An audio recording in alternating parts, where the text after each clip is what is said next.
बताए तुम्हारे हाथों में कुरान होना चाहिए था, कुरान होनी चाहिए था तुम्हारे हाथों में। और कुरान की इस आयत को तुम बार बार रिपीट करते।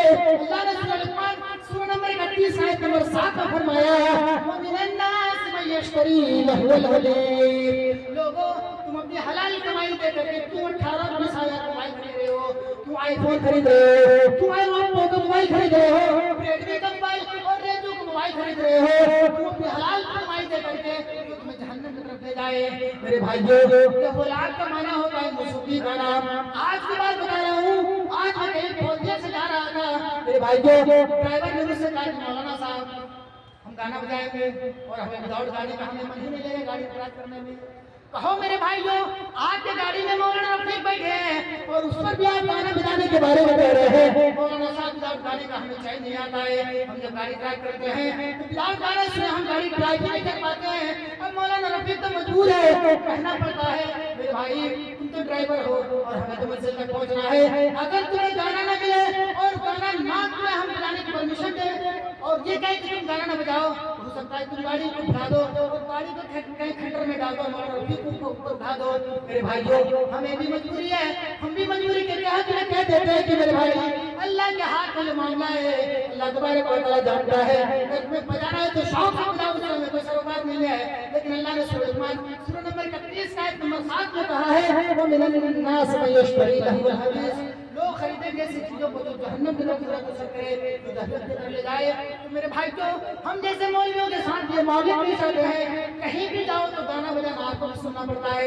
अल्लाह के रसूल सल्लल्लाहु अलैहि वसल्लम की जिंदगी और अल्लाह के रसूल सल्लल्लाहु अलैहि वसल्लम की लाइफ ऐसी थी कि आप एक रास्ते में चल रहे हैं और आपके साथ गुलाम है, आपको कहीं से मौसीकी की आवाज मिलती है, आपके कानों में आवाज पड़ती है, आप रास्ता तब्दील कर देते हैं, रास्ता बदल देते हैं। मेरे भाई को अल्लाह के रसूल रास्ता बदल देते हैं और दूसरे रास्ते से चले जाते हैं। आज हमारे घरों के अंदर गाने, आज हमारे पास गाने, हमारे बच्चों के पास गाने, हमारे बीवी के पास मोबाइल। मेरे भाई को आज से 10 साल 15 साल 20 साल पहले मियाँ बीवी एक जगह में होते थे तो सुख दुख की बातें क्या करते थे। सुख दुख की बातें, यार मैं तो गरीब आदमी हूँ, कमा नहीं पाता हूँ, जैसे ही कमाता हूँ और 2 ही रुपये पैसे मिला कर मैं देता हूँ, उसी से अल्लाह रब्बुल आलमीन का शुक्रिया अदा करो और उसी से हमारे घर का गुजर बसर हो जाए। उस वक्त वो हालात थे जो आज से 10-15 साल पहले कि लोग शौहर और बीवी एक दूसरे की हमदर्दी और एक दूसरे की दिल की बात कहा नहीं करते थे। बीवी शौहर को बोलती थी, शौहर बीवी को बोलता था। लेकिन आज वो जमाना आ गया है मेरे भाई को कि ना ही शौहर और बीवी का कोई मतलब, ना ही बीवी को शौहर से कोई मतलब। जैसे ही रात का अंधेरा होता है और फजर के और ईशा की नमाज के बाद सब जब बिस्तर में जाते हैं तो बीवी एक तरफ मोबाइल लेकर के देख रही है, शौहर एक तरफ मोबाइल देख रहा है, बच्चे एक तरफ मोबाइल देख रहे हैं, सारे लोग मोबाइलों में व्यस्त हैं। ना ही सुख दुख की बातें, ना ही एक दूसरे की हमदर्दी, कुछ भी नहीं है। ये तो हालात है जो आज से 10 साल पहले मैं कुछ हालात देखा था और 10 साल के बाद आज कुछ हालात देख रहा हूँ। मेरे भाइयों, मुझे अच्छी तरीके से याद है ये मोबाइल 8-10 साल पहले यानी 2008 से पहले मोबाइल नाम की कोई चीज ही नहीं थी। वो डब्बे के शक्ल में फोन आता था। वो फोन मेरे घोड़ा घाट में एक फोन था डब्बे का, तो वो पूरी गांव में जाकर बोला करते थे तुम्हारे बेटे का कॉल आया, तुम्हारे शौहर का कॉल आया। अब वो इतने देर के बाद जो कॉल करेंगे 2 बजे 3 बजे इस तरीके से कॉल करेंगे, तो लोग उनके घर में जाया करते थे। एक दिन मेरे भाई का भी कॉल आया तो मैं अपनी माँ का साथ पकड़ लिया, उस वक्त मैं बहुत छोटा था। मैं अपनी माँ से कहा माँ मैं भी जाऊँगा। अरे भाई तुम मेरे कश्मीर में है और यहाँ तुमसे बात होगी, ये कैसे हो सकता है। मैंने अपनी माँ से कहा कि मेरी माँ मुझे भी जाना है और मैं बहुत छोटा था, मेरा भाई मेरी माँ की गोद में था। मेरी माँ कहती है कि मेरे बेटे तुम ये लो बिस्किट लो और बिस्किट खाओ, मैं फौरन जाऊंगी आ जाऊंगी। मैंने माँ से सवाल किया माँ मैं भी जाऊंगा, देखो तो सही कैसे फोन होता है, क्या मेरे भाई डब्बे के अंदर मौजूद होगा। मेरे भाई को मेरी माँ मुझे लेकर के चली, जैसे डब्बे का पास पहुंचा, जैसे ही पहुंचा तो उसी मौके से मेरा भाई का कॉल आ गया और रिंग बजने लगी। जैसे ही वो आदमी कॉल उठाया और बात हेलो कौन, तो मेरे भाई ने कहा कि मैं बोल रहा हूँ, ये तुम्हारी माँ मेरे पास आई हुई है, मेरा भाई तेरे मेरे पास आए हुए हैं, तो अब लोगों से बातें करो। हम लोगों ने बात किया, मैंने भाई से बार बार कहा कि मेरे भाई डब्बे से बाहर आओ, मुझे तुझे देखना है, तुम डब्बे के अंदर मौजूद हो और तुम्हारी बातें हम लगा रही है, डब्बे से बाहर आओ तुम्हें देखना है। माँ मेरी कह रही है मेरे बेटे ये तो डब्बा इसके अंदर तुम्हारा बहुत बड़ा भाई है, इसके अंदर कैसे समाएगा। मेरे भाइयों उस वक्त थोड़ी सी अकल थी और सोच नहीं पाता था कि अल्लाह दुनिया क्या है। एक आदमी सऊदी अरब में बैठे, यहाँ हमसे बात हो रही है, सऊदी अरब बैठा है, दुबई के अंदर बैठा है और इसकी सारी शक्लें मेरे पास मौजूद है, सारी शक्ल को मैं देख रहा हूँ, मेरी शक्ल को देख रहा है, हमारी बात से बात तक और उसकी बात हम तक। अल्हम्दुलिल्लाह रब्बिल आलमीन, तमाम तारीफ अल्लाह रब्बिल आलमीन के लिए है। मेरे भाइयों सारी तारीफ और सारी कैटेगरीज उनकी है, सारी खेल उनके हैं, उस अल्लाह रब्बिल आलमीन की शुक्रिया अदा करो कि लाइन डब्बे की शक्ल में एक राष्ट्र का डिब्बा आप इसके अंदर से सिम निकाल कर बाहर फेंको, ये चाहे करोड़ रुपए में आप खरीद लो, ये कोई काम का नहीं, कोई काम का नहीं। और सिम अगर आपका 10,000 का बैलेंस पड़ा हो और फोन करने के लिए 1,000 का फोन आपके पास नहीं है तो बेकार है। तारीफ अल्लाह रब्बुल आलमीन की होनी चाहिए, इबादत उसकी होनी चाहिए, शुक्रिया उसी की होनी चाहिए। अगर आज कोई आदमी हमारे पास आता है, कुछ डोनेट करता है तो हम शुक्रिया अदा करते हैं, यार तुमने तो बहुत बड़ी कमी, शुक्रिया तुम्हारा, तुमने बहुत बड़ा डोनेट हमें किया है और इस डोनेट को लेकर के हम चल रहे हैं। वो नहीं देता है और उसको बाप के घर से बुला करके नहीं देता है, वो अल्लाह देता है। अल्लाह ने कहा कि जाओ मेरी किसान तक पहुंचाओ, एक मीडिएटर बनाया, अल्लाह ने मीडिएटर बना करके वो हमारे पास उसको पहुंचाया। और शुक्रिया तो हमें उनकी करनी चाहिए जो अल्लाह तबारक व तआला ने हमारी लिए योग्यता भेजा है। वरना किसी का बाप मजा नहीं है कि आपको 1 रुपया दे दे, 1 रुपया दे दे जी।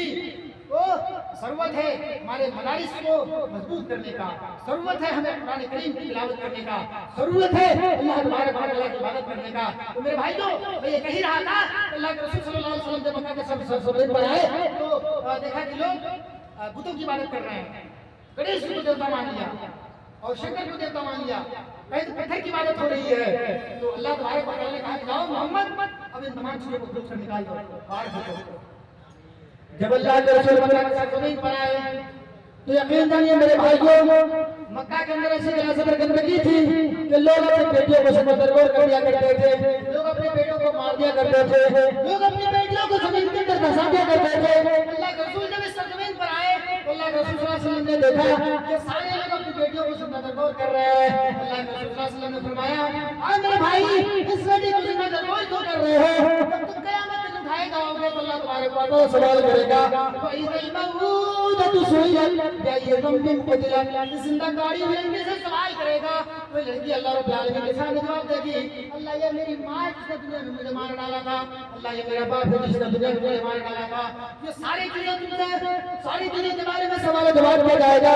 अल्लाह तबारक व तआला को सजाल से डरिए, उसके चुंगल से डरिए, जो आपको पकड़ ले तो आप कहीं कुछ भी नहीं है, करने का नाम नहीं है। आज दुनिया में जेल है, यहाँ बेल भी है। फॉर एग्जाम्पल मैं उस बात को जेल के साथ मिला कर आपके सामने पेश कर रहा हूँ ताकि आपको समझ में आ जाए और आपको समझने में आसानी हो। अगर पुलिस आके आपको अरेस्ट करने के लिए पुलिस आकर के आपके हाथों में हैंडकफ डाले और लेकर चलते हैं जेल के अंदर, तो जैसे आपको जेल के लॉकअप के अंदर डाल दिया जाता है तो हैंडकफ जो है खोल लेगा, हैंडकफ खोल लेता है, आपको जेल से कैसे लाके काटेगा? आप जेल के सलाखों में आपके 20 दिन 25 दिन महीना 2 महीना साल 10 साल आप जेल के सलाखों में डालिए डाल करता है, उसके बाद फिर बेल होता है और फिर आप बाहर निकलते हैं। यहाँ पुलिस आती है आपके हाथों में हैंडकफ डाल करके लेके चली जाती है।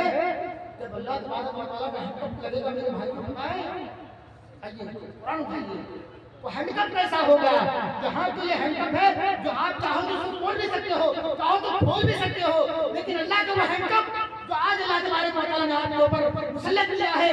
आज अगर आपके घर के अंदर बहुत सारा माल मता है और आप एक माल और दौलत के मालिक है तो आप अपनी माल की हिफाजत के लिए सीसीटीवी कैमरा लगा देते हैं, सीसीटीवी कैमरा, और उसके नीचे आप क्या लिखते हैं?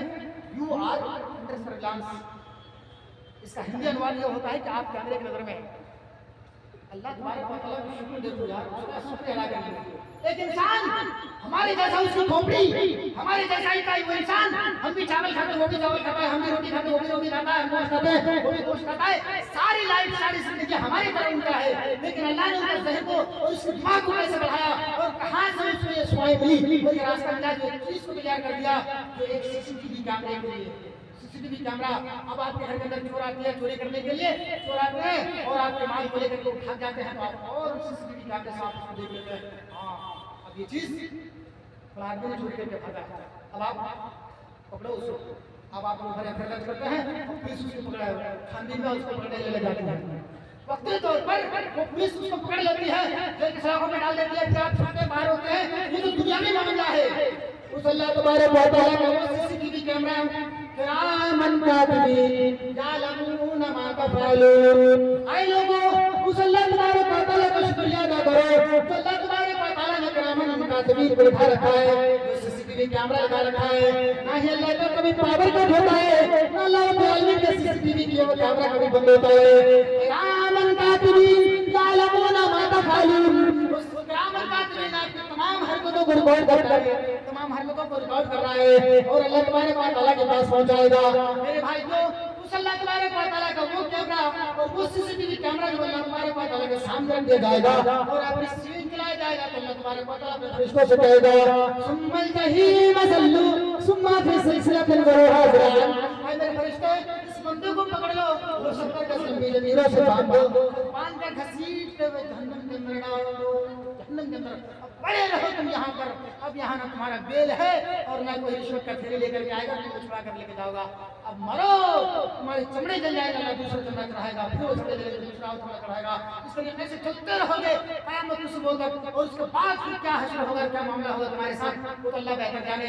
मेरे भाइयों, दुनिया भी आगे अल्लाह के रसूल सल्लल्लाहु अलैहि वसल्लम ने फरमाया 75 बार, इस हदीस में 75 बार इस आग की दुनिया में अल्लाह रब्बुल आलमीन भेजने से पहले धोया है, आग दुनिया में उतारा और उसके आलम क्या अगर उसके हवाले वाले गाड़ी हो जाता है तो जल करके राख हो जाता है, खाक हो जाता है। उस आग का आलम क्या होगा जो 70 बार वो होगा। अल्हम्दुलिल्लाह रब्बिल आलमीन, तारीफ सल्लल्लाहु अलैहि वसल्लम की करिए और उस जहन्नम में अल्लाह की से बचने के लिए दुआ करिए। अल्लाह तबारक व तआला सल्लल्लाहु अलैहि वसल्लम अल्लाह ताला हमें मुसलमान बनाया, इस्लाम जैसी दौलत हमें और आपको दिया है, अल्लाह का शुक्रिया अदा करना चाहिए।